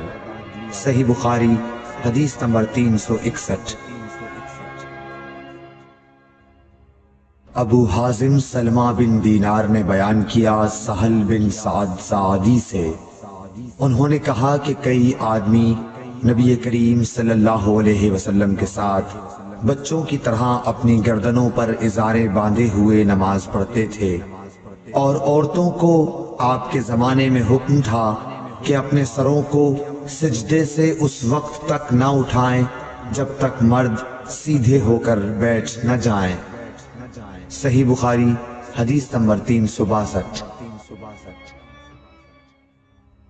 مسروق بن اجدہ نے مغیرہ بن شعبہ سے فرمایا کہ میں نبی کریم صلی اللہ علیہ وسلم کے ساتھ ایک سفر غزوہ تبوک میں تھا، آپ نے ایک موقع پر فرمایا، مغیرہ پانی کی چھاگل اٹھا لے، میں نے اسے اٹھا لیا، پھر رسول اللہ صلی اللہ علیہ وسلم چلے اور میری نظروں سے چھپ گئے، آپ نے قضاء حاجت کی، اس وقت آپ شامی جبہ پہنے ہوئے تھے، آپ ہاتھ کھولنے کے لیے آستین اوپر چڑھانی چاہتے تھے لیکن وہ تنگ تھی، اس لیے آستین کے اندر سے ہاتھ باہر نکالا، میں نے آپ کے ہاتھوں پر پانی ڈالا، آپ صلی اللہ علیہ وسلم نے نماز کے وضو کی طرح وضو کیا اور اپنے خفین پر مسح کیا، پھر نماز پڑھی۔ صحیح بخاری حدیث نمبر 363۔ عمرو بن دینار نے جابر بن عبداللہ انصاری رضی اللہ تعالی عنہ سے سنا، وہ بیان کرتے تھے کہ رسول اللہ صلی اللہ علیہ وسلم نبوت سے پہلے کعبے کے لیے قریش کے ساتھ پتھر ڈھو رہے تھے۔ اس وقت آپ تہبند باندھے ہوئے تھے۔ آپ صلی اللہ علیہ وسلم کے چچا عباس نے کہا کہ بھتیجے کیوں نہیں تم تہبند کھول لیتے اور اسے پتھر کے نیچے اپنے کاندھے پر رکھ لیتے تاکہ تم پر آسانی ہو جائے۔ حضرت جابر نے کہا کہ آپ صلی اللہ علیہ وسلم نے تہبند کھول لیا اور کاندھے پر رکھ لیا۔ اسی وقت غشی کھا کر گر پڑے۔ اس کے بعد آپ صلی اللہ علیہ وسلم کبھی ننگے نہیں دیکھے گئے۔ صحیح بخاری حدیث نمبر 364۔ حضرت ابو ہریرہ رضی اللہ تعالی عنہ نے فرمایا کہ ایک شخص نبی صلی اللہ علیہ وسلم کے سامنے کھڑا ہوا اور اس نے صرف ایک کپڑا پہن کر نماز پڑھنے کے بارے میں سوال کیا۔ آپ صلی اللہ علیہ وسلم نے فرمایا کہ کیا تم سبھی لوگوں کے پاس 2 کپڑے ہو سکتے ہیں؟ پھر یہی مسئلہ حضرت عمر رضی اللہ تعالی عنہ سے ایک شخص نے پوچھا تو انہوں نے کہا جب اللہ تعالیٰ نے ہمیں فراغت دی ہے تو تم بھی فراغت کے ساتھ رہو۔ آدمی کو چاہیے کہ نماز میں اپنے کپڑے اکٹھا کر لے۔ کوئی آدمی تہبند اور چادر میں نماز پڑھے، کوئی تہبند اور قمیص، کوئی تہبند اور قبا میں، کوئی پاجامہ اور چادر میں، کوئی پاجامہ اور قمیص میں، کوئی پاجامہ اور قبا میں، کوئی جانگھیا اور قبا میں، کوئی جانگھیا اور قمیص میں نماز پڑھے۔ ابو ہریرہ رضی اللہ تعالی عنہ نے کہا کہ مجھے یاد آتا ہے کہ آپ نے یہ بھی کہا کہ کوئی جانگھیا اور چادر میں نماز پڑھے۔ صحیح بخاری حدیث نمبر 365۔ ابن عمر رضی اللہ تعالی عنہ نے فرمایا کہ رسول اللہ صلی اللہ علیہ وسلم سے ایک آدمی نے پوچھا کہ احرام باندھنے والے کو کیا پہننا چاہیے، تو آپ نے فرمایا کہ نہ قمیص پہنے نہ پاجامہ، نہ باران کوٹ اور نہ ایسا کپڑا جس میں زعفران لگا ہوا ہو، اور نہ ورس لگا ہوا کپڑا۔ پھر اگر کسی شخص کو جوتیاں نہ ملیں جن میں پاؤں کھلا رہتا ہو، وہ موزے کاٹ کر پہن لے تاکہ وہ ٹخنوں سے نیچے ہو جائیں۔ اور ابن ابی ذئب نے اس حدیث کو نافع سے بھی روایت کیا، انہوں نے ایسا ہی آن حضرت صلی اللہ علیہ وسلم سے بھی روایت کیا ہے۔ صحیح بخاری حدیث نمبر 366۔ عبیداللہ بن عبداللہ بن عتبہ نے ابو سعید خدری سے روایت کیا ہے کہ نبی کریم صلی اللہ علیہ وسلم نے سما کی طرح کپڑا بدن پر لپیٹ لینے سے منع فرمایا، اور اس سے بھی منع فرمایا کہ آدمی ایک کپڑے پر اجتبا کرے اور اس کی شرمگاہ پر علیحدہ کوئی دوسرا کپڑا نہ ہو۔ صحیح بخاری حدیث نمبر 367۔ اعرج ابو ہریرہ رضی اللہ تعالیٰ عنہ سے نقل کرتے ہیں کہ نبی کریم صلی اللہ علیہ وسلم نے 2 طرح کی بیع و فروخت سے منع فرمایا، ایک تو چھونے کی بیع سے، دوسرے پھینکنے کی بیع سے، اور اشتعمال السما سے جس کا بیان اوپر گزرا، اور ایک کپڑے میں گوٹ مار کر بیٹھنے سے۔ صحیح بخاری حدیث نمبر 368۔ حمید بن عبد الرحمن بن عوف نے خبر دی کہ حضرت ابو ہریرہ رضی اللہ تعالیٰ عنہ نے فرمایا کہ اس حج کے موقع پر مجھے حضرت ابو بکر نے یوم نحر ذی الحج کی 10ویں تاریخ میں اعلان کرنے والوں کے ساتھ بھیجا تاکہ ہم مینا میں اس بات کا اعلان کر دیں کہ اس سال کے بعد کوئی مشرک حج نہیں کر سکتا اور کوئی شخص ننگے ہو کر بیت اللہ کا طواف نہیں کر سکتا۔ حمید بن عبد الرحمن نے کہا اس کے بعد رسول اللہ صلی اللہ علیہ وسلم نے حضرت علی رضی اللہ تعالی عنہ کو حضرت ابو بکر کے پیچھے بھیجا اور انہیں حکم دیا کہ وہ سورہ برت پڑھ کر سنا دیں اور اس کے مضامین کا عام اعلان کر دیں۔ ابو ہریرہ رضی اللہ تعالی عنہ فرماتے ہیں کہ حضرت علی رضی اللہ تعالی عنہ نے ہمارے ساتھ نہر کے دن مینا میں 10ویں تاریخ کو یہ سنایا کہ آج کے بعد کوئی مشرک نہ حج کر سکے گا اور نہ بیت اللہ کا طواف کوئی شخص ننگے ہو کر سکے گا۔ صحیح بخاری حدیث نمبر 369۔ عبد الرحمن بن ابو الموالی نے محمد بن مقدر سے کہا، میں جابر بن عبداللہ انصاری کی خدمت میں حاضر ہوا۔ وہ ایک کپڑا اپنے بدن پر لپیٹے ہوئے نماز پڑھ رہے تھے، حالانکہ ان کی چادر الگ رکھی ہوئی تھی۔ جب آپ نماز سے فارغ ہوئے تو ہم نے کہا، اے ابو عبداللہ، آپ کی چادر رکھی ہوئی ہے اور آپ اس سے اوڑھے بغیر نماز پڑھ رہے ہیں۔ انہوں نے فرمایا، میں نے چاہا کہ تم جیسے جاہل لوگ مجھے اس طرح نماز پڑھتے دیکھ لیں۔ میں نے بھی نبی صلی اللہ علیہ وسلم کو اسی طرح ایک کپڑے میں نماز پڑھتے دیکھا تھا۔ صحیح بخاری حدیث نمبر 370۔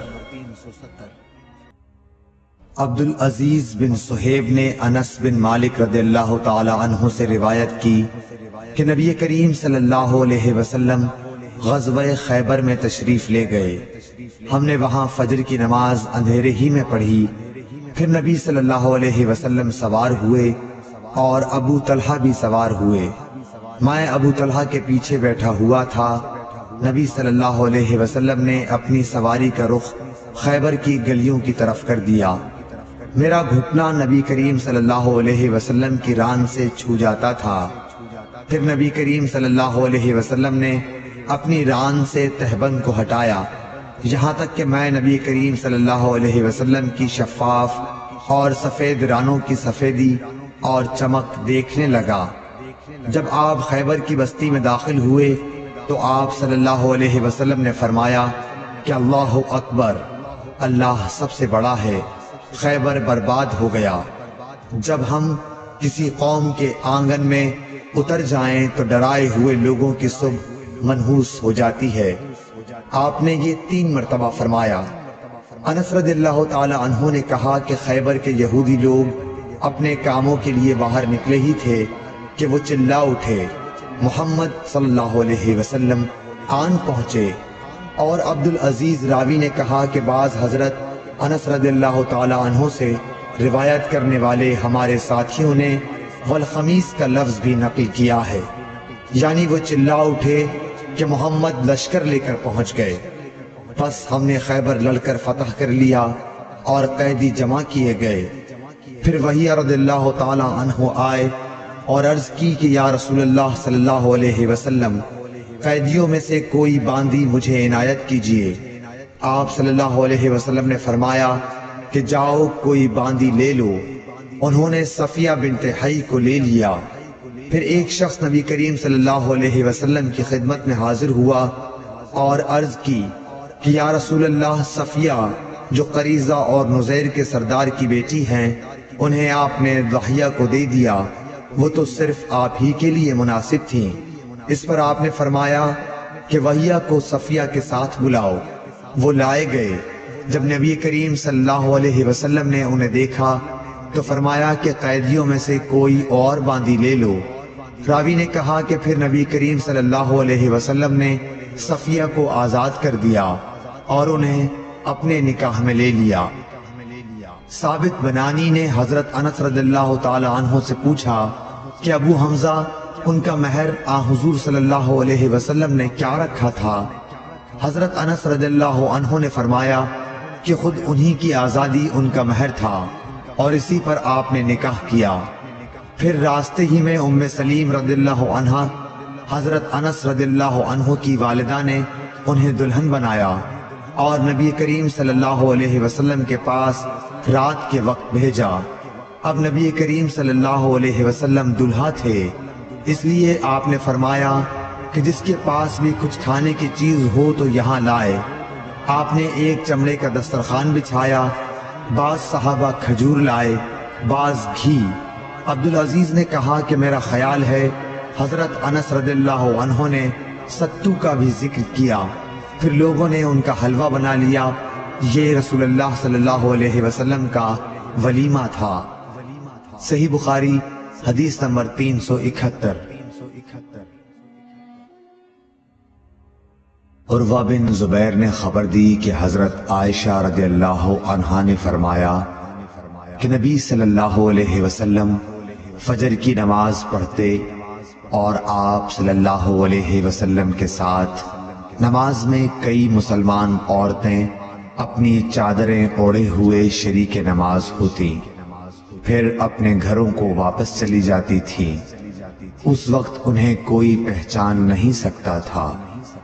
صحیح بخاری حدیث نمبر 372۔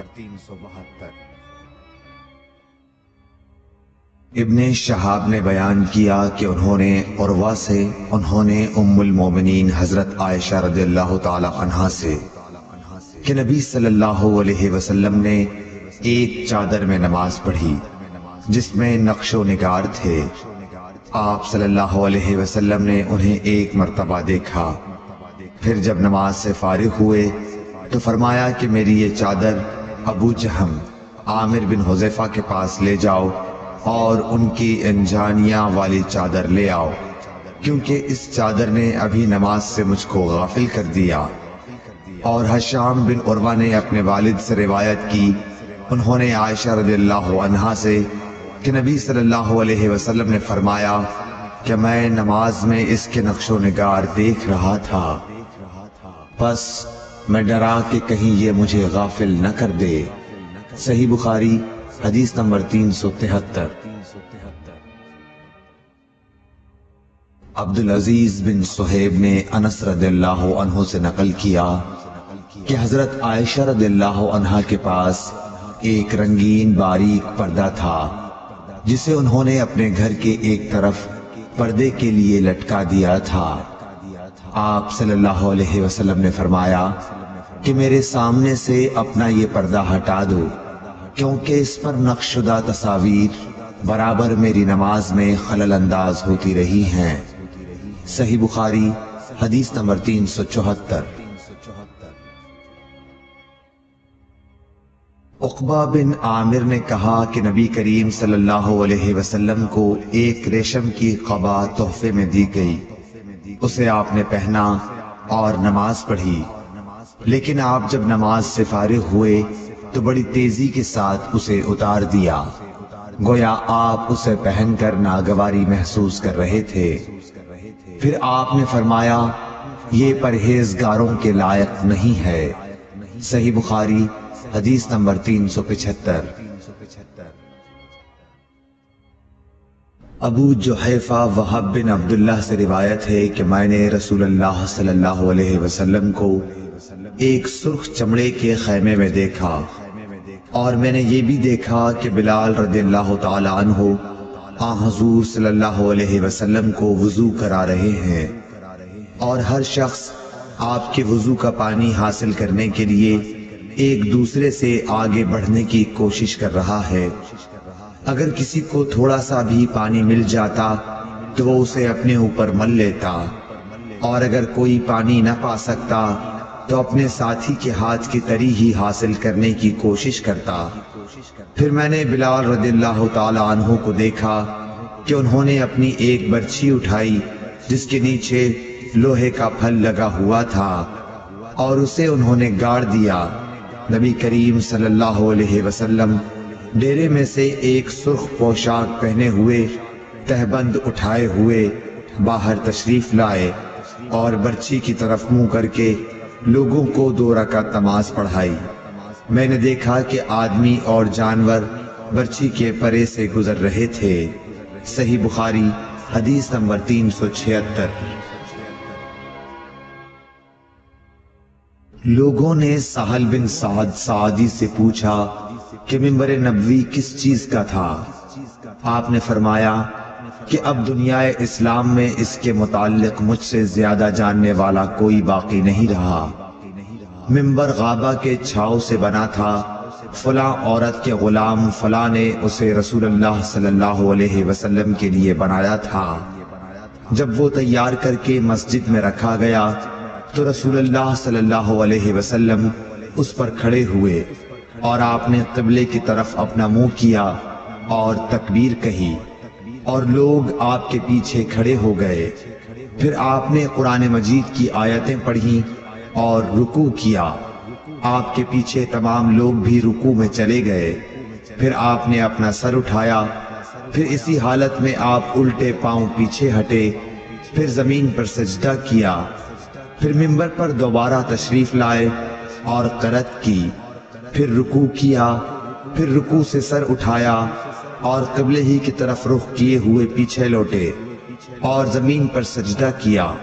یہ ہے منبر کا قصہ۔ امام ابو عبداللہ بخاری نے کہا کہ علی بن عبداللہ مدینی نے کہا کہ مجھ سے امام احمد بن حنبل نے اس حدیث کو پوچھا۔ علی نے کہا کہ میرا مقصد یہ ہے کہ نبی کریم صلی اللہ علیہ وسلم نماز میں لوگوں سے اونچے مقام پر کھڑے ہوئے تھے، اس لیے اس میں کوئی حرج نہ ہونا چاہیے کہ امام مقتدیوں سے اونچی جگہ پر کھڑا ہو۔ علی بن مدینی کہتے ہیں کہ میں نے امام احمد بن حنبل سے کہا کہ سفیان بن عینیہ سے یہ حدیث اکثر پوچھی جاتی تھی، آپ نے بھی یہ حدیث ان سے سنی ہے؟ تو انہوں نے جواب دیا کہ نہیں۔ صحیح بخاری حدیث نمبر 377۔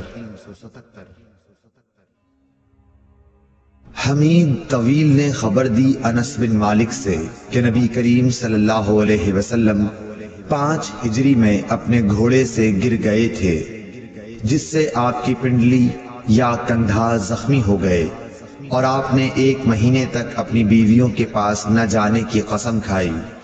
آپ اپنے بالا خانے پر بیٹھ گئے جس کے زینے کھجور کے تنوں سے بنائے گئے تھے۔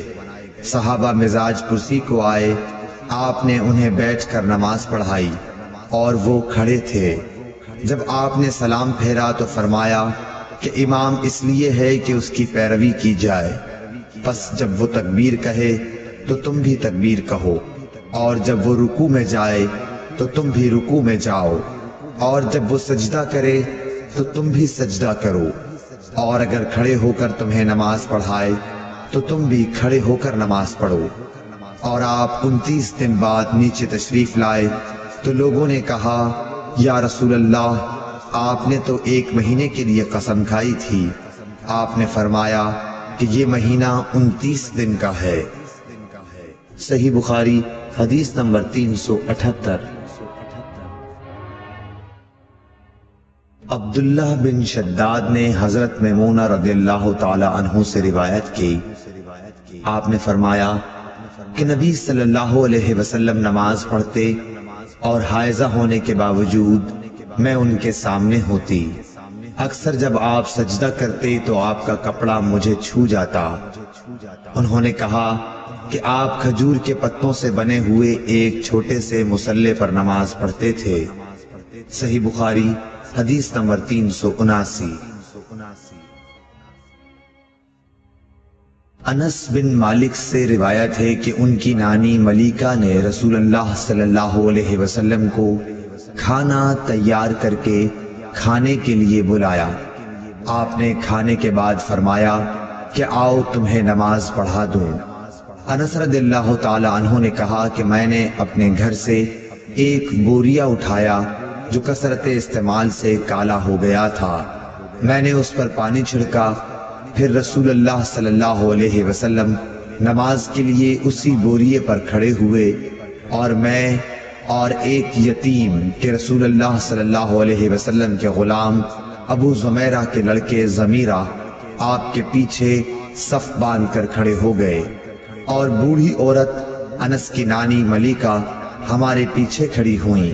پھر رسول اللہ صلی اللہ علیہ وسلم نے ہمیں 2 رکعت نماز پڑھائی اور واپس گھر تشریف لے گئے۔ صحیح بخاری حدیث نمبر 380۔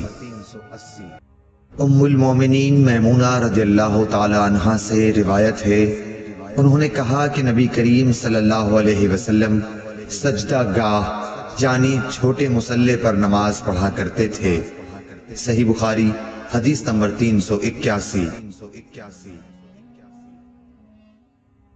حضرت عائشہ رضی اللہ عنہا نے فرمایا کہ میں رسول اللہ صلی اللہ علیہ وسلم کے آگے سو جاتی اور میرے پاؤں آپ کے قبلے میں ہوتے۔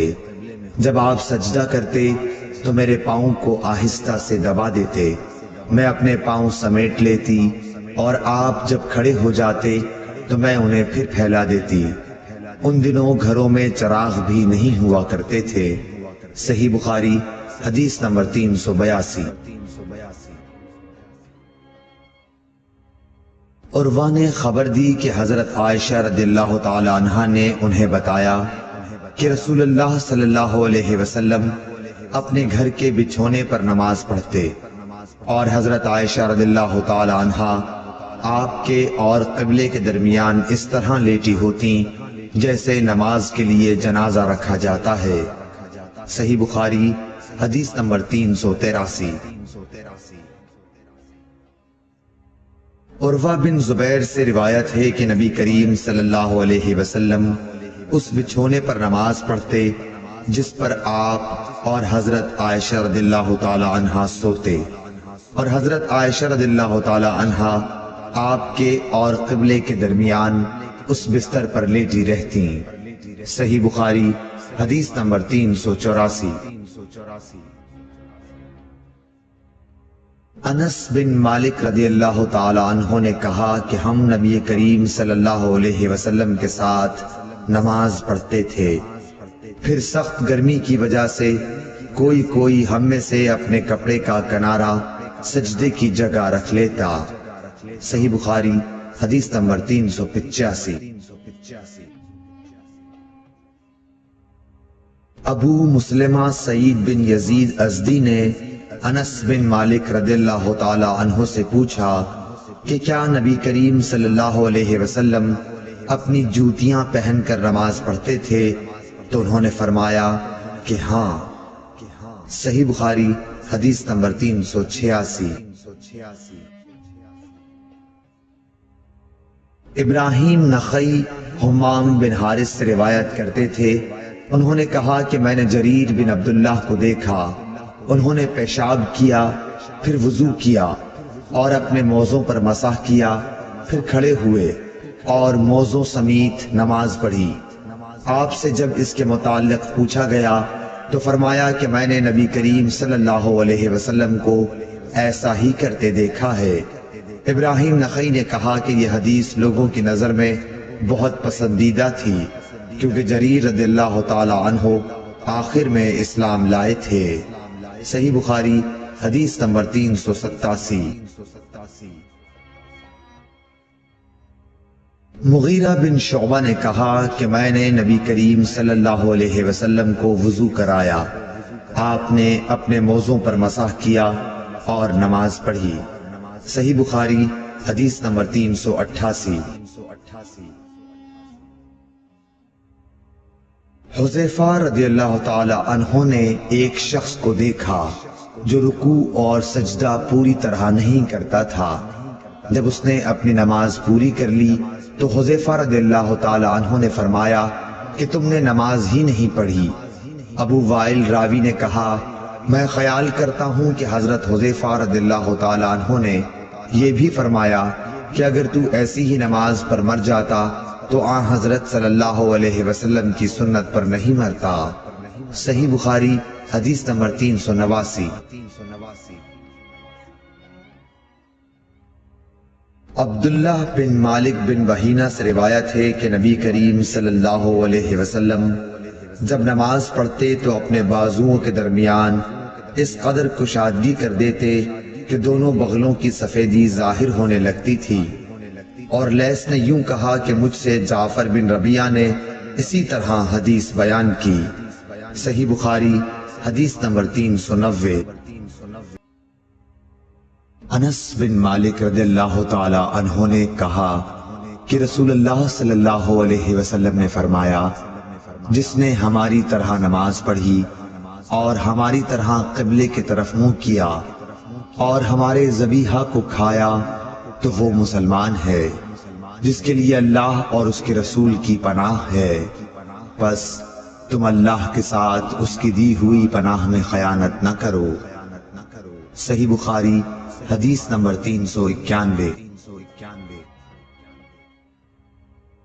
انس بن مالک رضی اللہ تعالی عنہ سے روایت ہے کہ رسول اللہ صلی اللہ علیہ وسلم نے فرمایا مجھے حکم دیا گیا ہے کہ میں لوگوں کے ساتھ جنگ کروں یہاں تک کہ وہ لا الہ الا اللہ کہیں، بس جب وہ اس کا اقرار کر لیں اور ہماری طرح نماز پڑھنے لگیں اور ہمارے قبلے کی طرف نماز میں منہ کریں اور ہمارے ذبیحہ کو کھانے لگیں تو ان کا خون اور ان کے اموال ہم پر حرام ہو گئے مگر کسی حق کے بدلے، اور باطن میں ان کا حساب اللہ پر رہے گا۔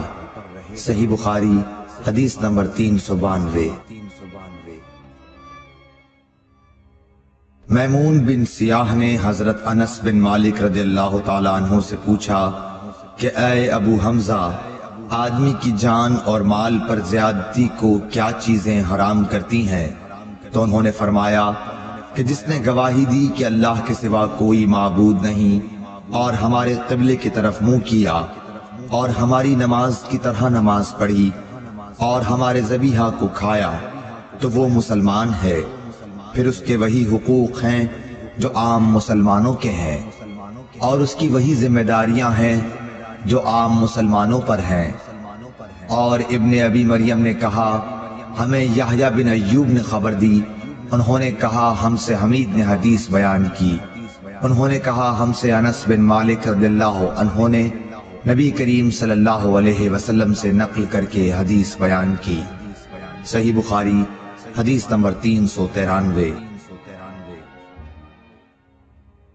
ابو ایوب انصاری رضی اللہ تعالیٰ عنہ سے روایت ہے کہ رسول اللہ صلی اللہ علیہ وسلم نے فرمایا جب تم قضائے حاجت کے لیے جاؤ تو اس وقت نہ قبلے کی طرف منہ کرو اور نہ پیچھ کرو، بلکہ مشرق یا مغرب کی طرف اس وقت اپنا منہ کر لیا کرو۔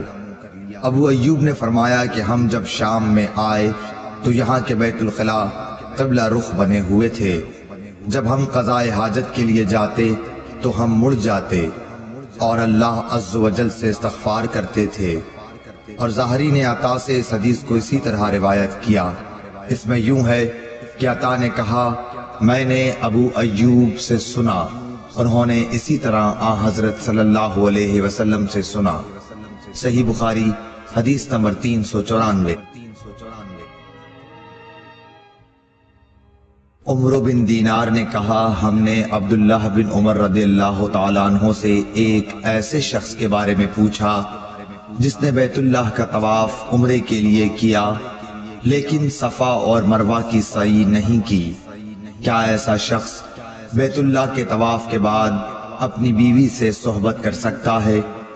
آپ نے جواب دیا کہ نبی کریم صلی اللہ علیہ وسلم تشریف لائے، آپ نے 7 مرتبہ بیت اللہ کا طواف کیا اور مقام ابراہیم کے پاس 2 رکعت نماز پڑھی، پھر صفا اور مروہ کی سعی کی، اور تمہارے لیے نبی کریم صلی اللہ علیہ وسلم کی زندگی بہترین نمونہ ہے۔ صحیح بخاری حدیث نمبر 395۔ عمرو بن دینار نے کہا ہم نے جابر بن عبداللہ سے بھی یہ مسئلہ پوچھا تو آپ نے بھی یہی فرمایا کہ وہ بیوی کے قریب بھی اس وقت تک نہ جائے جب تک صفا اور مروہ کی سعی نہ کر لے۔ صحیح بخاری حدیث نمبر 396۔ سیف بن ابی سلیمان نے کہا کہ میں نے مجاہد سے سنا، انہوں نے کہا کہ ابن عمر کی خدمت میں ایک آدمی آیا اور کہنے لگا اے لو یہ رسول اللہ صلی اللہ علیہ وسلم آن پہنچے اور آپ کعبے کے اندر داخل ہو گئے۔ ابن عمر نے کہا کہ میں جب آیا تو نبی کریم صلی اللہ علیہ وسلم کعبے سے نکل چکے تھے، میں نے دیکھا کہ بلال دونوں دروازوں کے سامنے کھڑے ہیں۔ میں نے بلال سے پوچھا کہ کیا نبی کریم صلی اللہ علیہ وسلم نے کعبے کے اندر نماز پڑھی ہے؟ انہوں نے کہا کہ ہاں 2 رکعت ان 2 ستونوں کے درمیان پڑھی تھی جو کعبے میں داخل ہوتے وقت بائیں طرف واقع ہیں۔ پھر جب باہر تشریف لائے تو کعبے کے سامنے 2 رکعت نماز ادا فرمائی۔ صحیح بخاری حدیث نمبر 397۔ عطا بن ابی رباح نے کہا کہ میں نے ابن عباس رضی اللہ تعالیٰ عنہ سے سنا کہ جب نبی کریم صلی اللہ علیہ وسلم کعبے کے اندر تشریف لے گئے تو اس کے چاروں کونوں میں آپ نے دعا کی اور نماز پڑھی۔ پھر جب باہر تشریف لائے تو 2 رکعت نماز کعبے کے سامنے پڑھی۔ اور فرمایا کہ یہی قبلہ ہے۔ صحیح بخاری حدیث نمبر 398۔ حضرت برا بن عازب رضی اللہ تعالیٰ عنہ سے روایت ہے کہ نبی کریم صلی اللہ علیہ وسلم نے 16 یا 17 ماہ تک بیت المقدس کی طرف منہ کر کے نمازیں پڑھیں، اور رسول اللہ صلی اللہ علیہ وسلم دل سے چاہتے تھے کہ کعبے کی طرف منہ کر کے نماز پڑھیں۔ آخر اللہ تعالیٰ نے یہ آیت نازل فرمائی، ہم آپ کا آسمان کی طرف بار بار چہرہ اٹھانا دیکھتے ہیں۔ پھر آپ نے کعبے کی طرف منہ کر لیا، اور احمقوں نے جو یہودی تھے کہنا شروع کیا کہ انہیں اگلے قبلے سے کس چیز نے پھیر دیا۔ آپ فرما دیجئے کہ اللہ ہی کی ملکیت ہے مشرق اور مغرب، اللہ جس کو چاہتا ہے سیدھے راستے کی ہدایت کر دیتا ہے۔ جب قبلہ بدلا تو ایک شخص نے نبی کریم صلی اللہ علیہ وسلم کے ساتھ نماز پڑھی، پھر نماز کے بعد وہ چلا اور انصار کی ایک جماعت پر اس کا گزر ہوا جو عصر کی نماز بیت المقدس کی طرف منہ کر کے پڑھ رہے تھے۔ اس شخص نے کہا کہ میں گواہی دیتا ہوں کہ میں نے نبی کریم صلی اللہ علیہ وسلم کے ساتھ وہ نماز پڑھی ہے جس میں آپ نے موجودہ قبلہ کعبے کی طرف منہ کر کے نماز پڑھی ہے۔ پھر وہ جماعت نماز کی حالت میں ہی مڑ گئی اور کعبے کی طرف منہ کر لیا۔ صحیح بخاری حدیث نمبر 399۔ جابر بن عبداللہ نے فرمایا کہ نبی کریم صلی اللہ علیہ وسلم اپنی سواری پر خواہ اس کا رخ کسی طرف ہو نفل نماز پڑھتے تھے، لیکن جب فرض نماز پڑھنا چاہتے تو سواری سے اتر جاتے اور قبلے کی طرف منہ کر کے نماز پڑھتے۔